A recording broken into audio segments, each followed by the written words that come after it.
जय हिंद साथियों। जैसे कि आप हमारे यहाँ जो थंबनेल दिख रहा होगा, सारी चीजें आपको दिख रही है।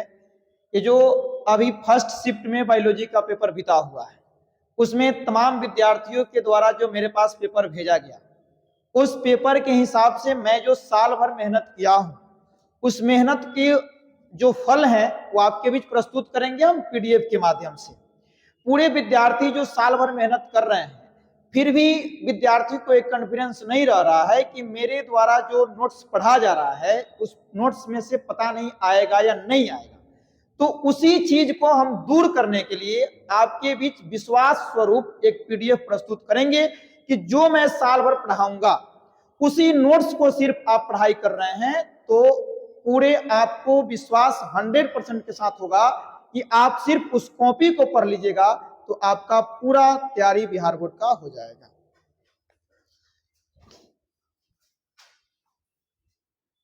खेला हो बे रे बाबू, किधर गया राजू? आज तो आप दिख नहीं रहा है भाई। अब आपको मैं बताऊं भाई, तो देखिए ये जो थंबनेल पे लिखा हुआ है Bihar board 12th exam 2026 biology paper leak notes से, सच में लीक हो बे। अरे यार सच में लीक हो बे।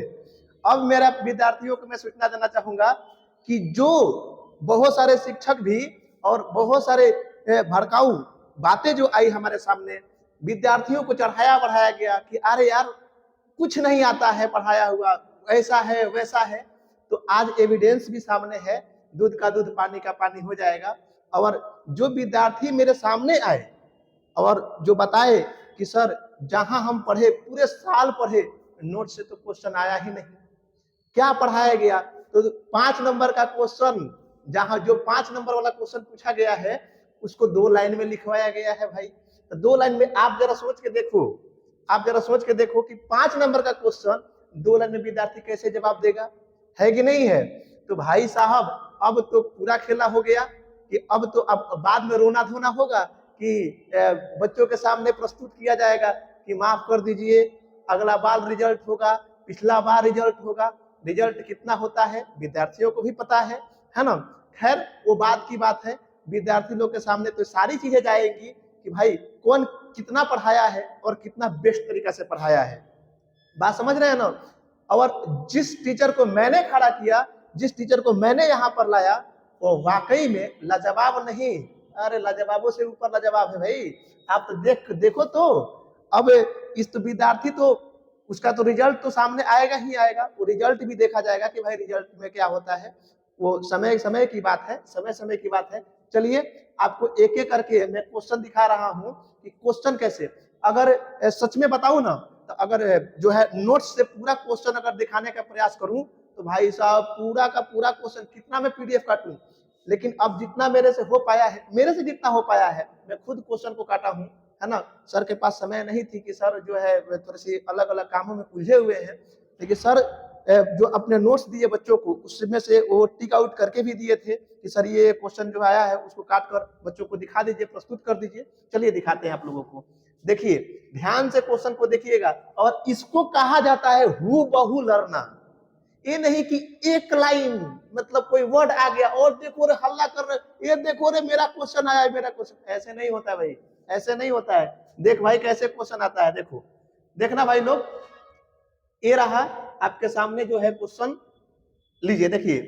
और क्वेश्चन पेपर सामने रख लीजिएगा महोदय, क्वेश्चन पेपर सामने रखकर देख लीजिएगा कि क्वेश्चन कैसे आता है। ये लीजिए पहला क्वेश्चन आपके सामने होगा। देखिए क्वेश्चन क्या है, पुरुष लीग की सहायता ग्रंथियों के नाम उनकी भूमिका के साथ बताएं, है ना। तो इसमें पूरी की पूरी लिखा गया है, साफ सुथरा लिखा गया है सहायक ग्रंथि, है ना। और ये सहायक ग्रंथि का एक्सप्लेनेशन है क्या सर? सही बात है ना। सहायक ग्रंथि यहाँ नर और मादा दोनों के अलग अलग लिखवाए गए हैं। आपके प्रश्न में सिर्फ पुरुष को पूछा गया है, इसलिए यहाँ पे ग्रंथि का नाम लिखा गया है और उसका वर्णन भी आगे करा दिया गया है। देखें अब देखिए प्रोस्टेट ग्रंथि और कॉपर ग्रंथि दोनों के वर्णन हुए, दोनों का वर्णन इसमें है। और ये कितने नंबर का क्वेश्चन पूछा गया था सर? 2 नंबर में, 2 नंबर का क्वेश्चन। अब आप बताओ, आप थोड़ा सा आगे आ जाइए सर। आप लोग विद्यार्थी लोग बताइएगा कि अगर इतना चीजें आपको डिटेल में अगर पढ़ा दिया जाए तो आपको लगता है कि आपका क्वेश्चन जो है एग्जाम में मिस हो जाएगा। अरे यार हो ही नहीं सकता, कैसे हो बे यार, नहीं हो बे, ऐसा नहीं हो सकता है। दूसरा का क्वेश्चन देखिए, शुक्राणु का अच्छा नामांकित आरेख बनाए, मतलब शुक्राणु को फिगर बनाना है भाई साहब, draw well labelled diagram of sperm. अब देखो ये देखिएगा विद्यार्थी का नोट्स है, देखो कितनी अच्छे से ये फिगर बनाई है ना। तो विद्यार्थी जो है अपने हिसाब से पिक्चर बनाया है शुक्राणु की संरचना। ये तो कोई भी विद्यार्थी पढ़ के बता देगा कि हाँ ये स्पर्म का पिक्चर है। तो ये कितना क्वेश्चन हो गया, क्वेश्चन ए बाबा क्वेश्चन काउंटिंग करते रहना यार, क्वेश्चन 2 हुआ। काउंटिंग करते रहना, 2 क्वेश्चन हो गया ना। ये 2 नंबर वाला सर क्वेश्चन पूछा गया है ना। हाँ 2 नंबर, अच्छा, सारा 2 2 नंबर है। ये जो है ये शुक्राणु का ये पिक्चर हो गया और ये इसका एक्सप्लेनेशन है, कुछ है ना? नामकरण, कुछ नामकरण किया गया है। ठीक, ये थर्ड क्वेश्चन है, सहज प्रतिरक्षा कोशिकीय रोध क्या है? तो सहज प्रतिरक्षा के बारे में यहाँ बताया गया है। जो उसके कोशिकीय अवरोध हैं, उसके चारों कोशिकीय अवरोध हैं, सॉरी इसमें 5 कोशिकीय अवरोध आते हैं, सारे के नाम लिख दिए गए हैं। यदि ये 5 नंबर में आता तो इस पांचों का यदि हम पूरे विस्तार पूर्वक वर्णन कराए हैं नोट्स में, उस नोट्स को पांचों का वर्णन कर देते। अगर जिनको डाउट होगा ना आए हम लोगों के सामने ये पूरा नोट्स दिखाया जाएगा, है ना? बिल्कुल। अब कितना इसमें पीडीएफ कितना बताया जाए, पीडीएफ काट कर क्वेश्चन कितना बताया जाए, बस एक छोटा सा प्रमाण है। देखिए ये 2 नंबर में भी क्वेश्चन पूछा गया था। अब आगे चलते हैं, देखिएगा ये विपुंसन क्या है ना?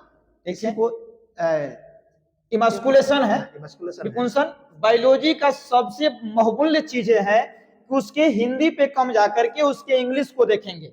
बायोलॉजी इंग्लिश में ही बेहतर माना जाता है। और सुनिए ना, और सुनिए, इंग्लिश की बात कर रहे हैं ना, तो ऐसे ऐसे महोदय लोग हैं कि इंग्लिश तो लिखना भी नहीं जानते।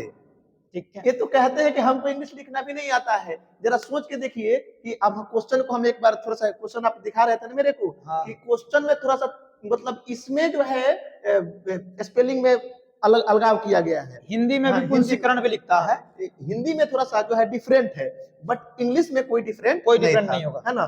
तो बहुत सारे विद्यार्थियों को ये भी बताया जाता है ना सर, बिल्कुल, कि हिंदी में भी और इंग्लिश में भी दोनों में ध्यान में रख के आप क्वेश्चन को थोड़ा सा बनाइएगा। और देखिए सर, हाँ देखिए, अब देखिए सर जो है अब लिखवाए हैं हिंदी में क्या, विपुंसीकरण, है ना? अब तो इसका लेकर पूरा डुगडुगी पीटेंगे, वो नहीं आया क्वेश्चन, ये विपुंसन है और ये विपुंसीकरण है। अरे भाई साहब इंग्लिश देख लो, एक बार इंग्लिश भी देख लो, इंग्लिश में क्या है और यहाँ पर क्या है ना? तो एक ही चीज है, अलग अलग नहीं है ना? इसका एक्सप्लेनेशन है भाई साहब, यहाँ पर आगे देखते हैं और आगे देखते हैं। अगला क्वेश्चन आपका कितना क्वेश्चन हुआ? स्वयुग्मन। आप लोग काउंटिंग 4 क्वेश्चन हो गया ना, ये चौथा क्वेश्चन है, ये चौथा क्वेश्चन है। स्वयुग्मन, जिसको इंग्लिश में ऑटोगेमी बोला जाता है। ऑटोगेमी क्या है? अब देखिएगा, अब एग्जामिनर कैसे खेल खेल देता है, इंग्लिश को ही हिंदी में लिख देता है, इंग्लिश को ही हिंदी में लिख देता है। ये देखिए ना, अब स्वयुग्मन लिख दे, और हो सकता है ऐसा कि ऑटोगेमी भी लिख सकता था, जो लिखा भी गया है। अब विद्यार्थी इसको ऑटोगेमी पढ़ा होगा, अब करते क्या है भाई लोग, करते हैं लोग इसको लिखवा के इसको छोड़ देंगे, तो हो गया तमाशा। इनके लिए कौन सा अनुकूल पुष्प में होते हैं, अब इसको पूरा सर विस्तार बताया, पूर्ण वर्णन किया गया है यहाँ स्वयुग्मन का, ठीक है। और जो इसके लिए अनुकूल पुष्प में क्या होते हैं, तो यह स्वपरागन के भाग एक्चुअली, तो जो पुष्प में स्वपरागन क्रिया होगी उसको बस यहाँ उदाहरण लिख देना था, बहुमूल्य चीजें कुछ है नहीं। चलिए 2 नंबर का है, तो 2 नंबर में ही अपना जो है जितना जरूरत होती है उतना लिखा जाता है। आगे देखा जाए, देखिए विडाल परीक्षण क्या है, क्या उपयोग है, सॉरी विडाल परीक्षण का उपयोग, बिल्कुल, हाँ तो बताइए सर इसके बारे में। विडाल परीक्षण का यहाँ उपयोग है, आपको विडाल परीक्षण जो एक जांच है वो किस में कराई जाती है, तो टाइफाइड में कराई जाती है। इसका वर्णन अब 2 नंबर में करना होगा, तो कुछ टाइफाइड के बारे में लिखना होगा, और उसके बाद इसके सारे नियंत्रण में इस सारी विधि व्यवस्था यहाँ किया गया है कि विडाल परीक्षण करवाकर हम किसकी जांच करवा सकते हैं, टाइफाइड नामक रोग की जांच करवा सकते हैं। चलिए देखिए, अब इसका टाइफाइड का लक्षण वगैरह भी इसमें लिखवाया है सर, है ना? ये क्वेश्चन जो है कैनाबिनाइट्स, कैनाबिनाइट्स जो है, देखिए इसका वर्णन यहाँ पे है। देखिए कैनाबिनाइट्स जिस तरह क्वेश्चन, अरे यार इसको कहा जाता है हूबहू लर्नर। देखिए ये पूरा हेडिंग डलवाया गया है कैनाबिनाइट्स, और इसके बारे में पूरा का पूरा डिटेल में लिखवाया गया है। एक बच्ची का ये नोटबुक है, उसमें से हम फोटो खींच के इसको काट के डाले हुए हैं। तो कैनाबिनाइट्स क्या हो गया, कितना क्वेश्चन हुआ, कितना ये वाला कितना क्वेश्चन, छठा क्वेश्चन है, 7वां क्वेश्चन है, ये 7वां क्वेश्चन। टर्नल सिंड्रोम क्या है? अब टर्नल सिंड्रोम लो भाई साहब, लो यार, पूरा हेडिंग ही है टर्नल सिंड्रोम के बारे में। टर्नल सिंड्रोम के बारे में जिक्र किया गया है। फिर आगे आगे अगर हम लोग बात करें अपसारी विकास के उदाहरण क्या है, तो भाई साहब अब देखिएगा अपसारी विकास दीजिए। ये सारे इसके उदाहरण हुए, और उसकी उदाहरण से सिर्फ नहीं होगा तो उसका हम क्या कर देंगे, थोड़ा सा इसका परिभाषा भी प्रस्तुत कर देंगे, क्योंकि मुझे 2 नंबर में लेना है, और 2 नंबर लेने के लिए हमें 30 से 40 शब्द लिखना होता है। ठीक है, तो आपके ऊपर डिपेंड करता है, जितना आपको याद है उतना प्रस्तुत कर सकते हैं, कोई दिक्कत नहीं है। ठीक है, इसका अगला विशेषता है मानव जीनोम की 4 विशेषताएं। यहाँ आपके नोटबुक में दिखाया गया है मानव जीनोम की विशेषताएं। ठीक है, ये सारी विशेषताएं 4 पूछी गई है, आपके नोट्स में यहाँ 7 विशेषता लिखवाया गया है। ठीक है, आपसे जितना हो सकता है उतना याद कीजिए, कोई दिक्कत नहीं है। ठीक है, ये सारे के सारे जो हमारे प्रश्न रहे 2 नंबरिया प्रश्न रहे, टोटल होंगे 10। ठीक है, कुदला से हुई पावर कहीं से चली हमें आके खत्म हो जाला, ये बात ध्यान रखियो, है ना, ज्यादा फरफरैला से कुछ होके वाला बात ना। देखो आगे आओ भाई, आगे आई, अगला क्वेश्चन पढ़ लो, ये 5 नंबर में क्वेश्चन पूछल गए रहलो। ठीक बा, ये 5 नंबर में था ना जी सर? जी जी, 5 नंबर वाला क्वेश्चन देखिए, ये 5 नंबर में था, ये यहाँ तक 2 नंबर वाला है। कितना हाँ, क्वेश्चन हो गया? 10 हो टोटल गया, 10 खत्म हो गया होगा। 10 क्वेश्चन हो गया। और आपको दुगुना क्वेश्चन रहता है, और भी उसमें बहुत सारे यार, पूरा का पूरा है ना, लेकिन कितना हम उसमें से फोटो खींचे उतना समय भी नहीं है। अब देखिए 5 नंबर में निम्नलिखित में किन्हीं 2 पर संक्षिप्त टिप्पणी लिखना है। अंत गर्भाशय युक्त वृषण की संरचना और वृषण की संरचना, सोचिए जरा, अपूर्ण प्रभाविता, है ना। वृषण की संरचना के मतलब क्या सर? ये टेस्टिस है, अच्छा, नरजनन तंत्र का भाग है। तो चलिए अब देखिएगा, इसमें जिक्र हुआ है, आगे हम लोग बढ़ते हैं। अंतःगर्भाशय युक्ति, अंतःगर्भाशय युक्ति 1 नंबर जो हम लोग का प्रश्न है अंतःगर्भाशय युक्ति, ये बिहार बोर्ड का नया मतलब टाइप हो गया है प्रश्न पूछने का, वरना एक क्वेश्चन करता था 5 नंबर में, अब प्रश्न कर रहा है कि एक क्वेश्चन आपका 2.5 नंबर का और एक क्वेश्चन 2.5 नंबर का। इसमें से 3 दिया है, हालांकि आपको नोट्स में सारे तीनों प्रश्न मिल जाएंगे, आपको जो मन करेगा सो, बट यहाँ पे 2 ही प्रस्तुत किए हैं। ठीक है, 2 ही, मतलब 2 हमको इंपॉर्टेंट लगा तो मैंने 2 इसमें दे दिए हैं, लगा दिए। देखिए तो ये अंतःगर्भाशय युक्त हो गया। उसका बाद आगे जो है ये इसका एक्सप्लेनेशन है, फिर उसके बाद और भी आगे बढ़ेंगे। यहाँ पे अपूर्ण प्रभाविता का नियम है ना, अब देख पा रहे होंगे, ये 5 नंबर में ये सारा का सारा है। आगे सीवेज उपचार का वर्णन करें, डिस्क्राइब सीवेज ट्रीटमेंट, है ना। इसी सीवेज को हम लोग वाहित मल उपचार बोलते हैं। वाहित मल का मतलब होता है सीवेज। ये जो इंग्लिश वर्ड है सर, जी बिल्कुल, ये इंग्लिश वर्ड है, इसका हिंदी होता है वाहित मल, जी, है ना। ठीक है, ट्रीटमेंट मतलब उपचार, ठीक ठीक, ठीक है, वाहित मल उपचार। अब देखिए, अब इसका ये वाहित मल उपचार के बारे में अब बताइए, सोचिए जरा, अगर आप वाहित मल लिख देते हैं, केवल अगर वाहित मल लिख देते हैं और सीवेज नहीं बताते हैं, अब सोच रहे हैं क्या, अब सोच रहे हैं कि आपने कहा बताया, अरे बताया गया भाई, अब काहे इधर उधर फरफराते हो, देखो इधर सीवेज लिखा हुआ है ना, तो सीवेज लिखा हुआ है, तो इसको बताया गया है कि इसी को सीवेज जो है उपचार बोलते हैं। आगे इसमें अब जो है आपका 5 नंबर इसमें भी है। अब देखो इसमें परितंत्र के विभिन्न घटकों को व्याख्या करें। लो भाई सब खूब सुंदर सा एकदम गोल गोल हेडिंग डाला गया है, परितंत्र, समझ रहे हैं ना। तो परितंत्र का यहाँ पर हो गया आपका घटक की बात है, घटक, अगर घटक पूछा है ना, घटक पूछा है ना, लीजिए साहब लीजिए, परितंत्र में उपस्थित घटक, घटक भी है, अजैविक घटक, जैविक घटक, है ना। अब लीजिए पूरा इसका भी वर्णन इसमें है। उसके बाद देखिए भ्रूणकोष और परिभ्रूणकोष की तुलना करें, भ्रूणकोष की विकास का वर्णन करें। लीजिए भाई साहब, पहला ही हेडिंग है ना, भ्रूणकोष का विकास। उसके बाद इसमें बहुत सारे जिक्र किया गया है 5 नंबर के लायक। हाँ, अब देखिए पूरा का पूरा इसमें है, उसके प्रकार है, इसका जो फिगर भी बनाया गया है, उसकी टाइप्स जो जितने भी है, कोशिका भ्रूणकोष में है, फिर अलग अलग है, उसका भी वर्णन किया गया है।